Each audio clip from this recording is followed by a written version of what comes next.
নমস্কার। আজকে আলোচনা করব আপনাদের রিকোয়েস্টে কিছু প্রোগ্রাম নিয়ে।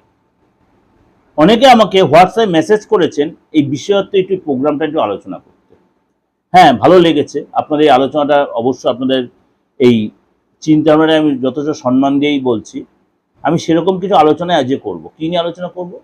নক্ষত্র নিয়ে। আমাদের প্রত্যেকটা নক্ষত্র থাকে, যেমনি রাশি থাকে, যেমনি লগ্ন থাকে, তেমনি নক্ষত্র থাকে। হয়তো অনেকে জানেন তার ব্যক্তিগত নক্ষত্রটা কি, বা অনেকে হয়তো জানেন না, অতটা গুরুত্ব দেন না। অনেকে রাশিটাই শুধু, অনেকে লগ্নটাও হয়তো জানেন না। তাও কম বেশি রাশি লগ্ন সঙ্গে আইডিয়া আমাদের কম বেশি আছে। এবার নক্ষত্রটা বিচারটা ইজ এ ভাইটাল।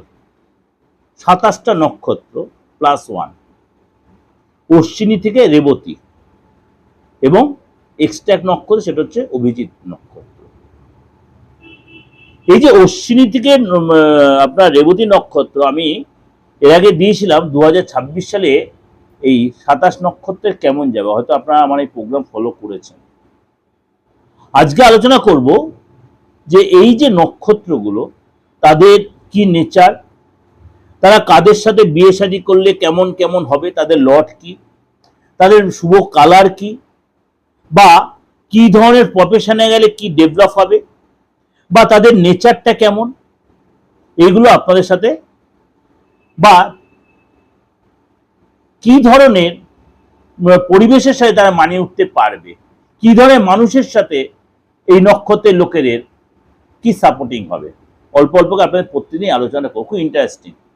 সংখ্যাটা বলার চেষ্টা করবো, কালারটা বলার চেষ্টা করবো, নেচারটা বলার চেষ্টা করব। আপনাদের খুব ভালো লাগবে। প্রোগ্রামটা শুনবেন, একটু অন্যরকম। তারা রাশির উপর বেশ করে নেচার হয়, লগ্নের উপর বেশ করে একটা নেচার হয়, গ্রহর উপর বেশ করে একটা নেচার। মনে করেন আপনি রবির জাতক, আপনি কেতুর জাতক, আপনি চন্দ্রের জাতক। যেমনি হলো নক্ষত্রেও তো একটা কোনো না কোনো রাশি লর্ড আছে। সামাও ধরুন অশ্বিনী নক্ষত্র, অশ্বিনী নক্ষত্রের ইয়ে হচ্ছে গ্রহ হচ্ছে কেতু।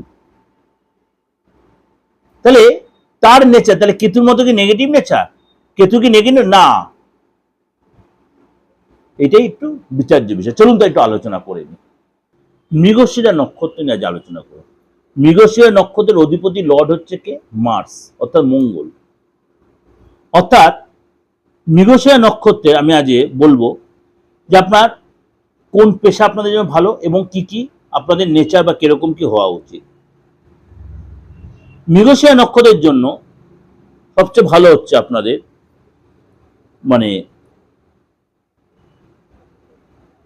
আপনাদের কোনো ফ্যামিলিগত কোনো ব্যবসা, বৈজ্ঞানিক রিলেটেড বা প্রত্নতত্ত্ব রিলেটেড কোনো ব্যবসা, প্রাতিষ্ঠানিক কোনো ব্যবসা, মেডিসিন রিলেটেড ব্যবসা, বা এই জ্যোতিষী, অ্যাস্ট্রোলজি, তন্ত্র, এই ধরনের রিলেটেড ব্যবসা আপনাদের জন্য খুব ভালো হবে। তো মৃগশিরা নক্ষত্রের বিবাহিত লাইফটা বা বিয়ে কাদের সাথে করলে ভালো হবে। মৃগশিরা নক্ষত্র যদি আপনি রোহিণী নক্ষত্র, অর্থাৎ মৃগশিরা নক্ষত্রের সাথে রোহিণী নক্ষত্রের সম্পর্ক তৈরি হয়, সবচেয়ে আদর্শ জীবনসঙ্গী হবে। মৃগশিরা নক্ষত্রের সাথে রোহিণী নক্ষত্রের সম্পর্ক যথেষ্ট ভালো হবে। এবং চিত্রা বা ধনিষ্ঠা নক্ষত্রের সাথে, চিত্রা বা ধনিষ্ঠা সাথে যদি, ধনিষ্ঠা হচ্ছে আপনার মঙ্গলের, চিত্রাও কিন্তু আপনার মঙ্গলের নক্ষত্র, সুতরাং এদের সাথে যদি মৃগশিরা নক্ষত্রের রিলেশন হয়, কিন্তু চ্যালেঞ্জিং জীবনসঙ্গী হবে, সেটা একটু সতর্ক থাকবেন। মৃগশিরা হলো মা পার্বতী, আর মৃগশিরা হলো মা পার্বতী, উপাস্য দেবতা হচ্ছে মা পার্বতী। মৃগশিরা মা পার্বতীর জন্ম নক্ষত্র। মৃগশিরা নক্ষত্রের দুর্বলতা কি? অর্থাৎ এরা কোন কোন ব্যাপারে নেগেটিভ, ডিসিশন মেকিং এ ফ্যাক্টর। এরা অনেকভাবে অনেক বেশি কৌতূহলী থাকে, বা উদ্বেগের কারণ হয় এমন কিছু চিন্তা ভাবনার করে অনেক বেশি টেনশন নিয়ে নেয়, এবং এদের কাছে চূড়ান্ত সিদ্ধান্ত নিয়ে আসা এরা কিন্তু অর্থাৎ ডিসিশন নিয়ে আসা এরা কিন্তু ঘাবড়ে যায়, অর্থাৎ বা একটু টেনশন বা একটু নার্ভাস হয়ে যায়, এবং অনেক সময় অনেক ডিসিশন নিতে দেরি হওয়াতে অনেক ভয় পেয়ে যায় এবং সুযোগ হাতছাড়া হয়ে যায়। বা অনেক কিছু আমরা এরা বঞ্চিত হয়ে যায়।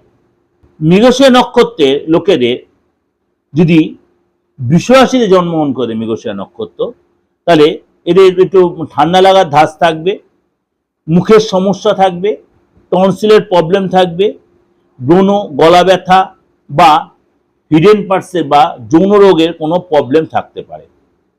যদি মিথুন রাশিতে জন্মগ্রহণ করে থাকে, বৃষ রাশি তো এগুলো হয়, মিথুন রাশিতে জন্মগ্রহণ থাকে, তাহলে স্কিনের প্রবলেম, আপনার কথা বলতে সমস্যা, আপনার দেখা গেল কাঁধে ব্যথা, হাতে ব্যথা, পাঁজরের কোনো প্রবলেম বা বুকের কোনো প্রবলেম, গলগণ্ড রোগ, এগুলো একটু হওয়ার সম্ভাবনা রয়েছে যদি মিথুন রাশির লোক হয়।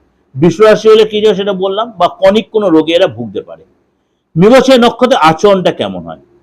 মৃগশিরা নক্ষত্রের লোকেরা খুব অনেক ক্ষেত্রে সততাটা মেনটেন করে। এরা মানে অনেক কিছুর ক্ষেত্রে জ্ঞান অর্জন করতে এরা পারদর্শী, অনেক ব্যাপারে জ্ঞান থাকে এদের। এরা যদি জ্যোতিষী লাইনে, যেটা আমি বললাম, বা রাইটার হন, খুব ভালো হন। তবে এদের মধ্যে একটা মানে কি বলবো, সন্দেহপ্রবণ মেন্টালিটি থাকে, অস্থির হয়ে থাকেন, মানে একটু কি বলবো, কোষ্ঠকাঠিন্যের প্রবলেম হয়, মেয়ে যদি মহিলা হয় তাদের ঋতুস্রাবের প্রবলেম এরা ভোগে। মৃগশিরা নক্ষত্রের লোকে একটু শরীরটা এইরকম একটু প্রবলেম হয়। যেটা বললে মৃগশিরা নক্ষত্রে, যে রোহিণী নক্ষত্রের লোকেদের সাথে বিয়ে হয় সেটা ভালো হয়, বা তাদের সাথে রিলেশন হয়, তাদের সাথে সম্পর্ক খুব ভালো হবে। যদি চিত্রা বা ধনিষ্ঠার সাথে সম্পর্ক তৈরি হয় তাহলে সেটা চ্যালেঞ্জিং সিচুয়েশন হবে। এটা ছোটখাটো একটা ওভারঅল আপনার আলোচনা করলাম, অবশ্যই আপনাদের ভালো লাগবে, অবশ্যই আপনারা অনেক কিছু জানতে পারলেন মৃগশিরা চরিত্র বা আমি আদার যে নক্ষত্রগুলো বলছি সেটা আপনাদের ভালো লাগে। ভালো হলে অবশ্যই লাইক করবেন, শেয়ার করবেন এবং যোগাযোগ করতে আমার সাথে বুকিং ফোন করে।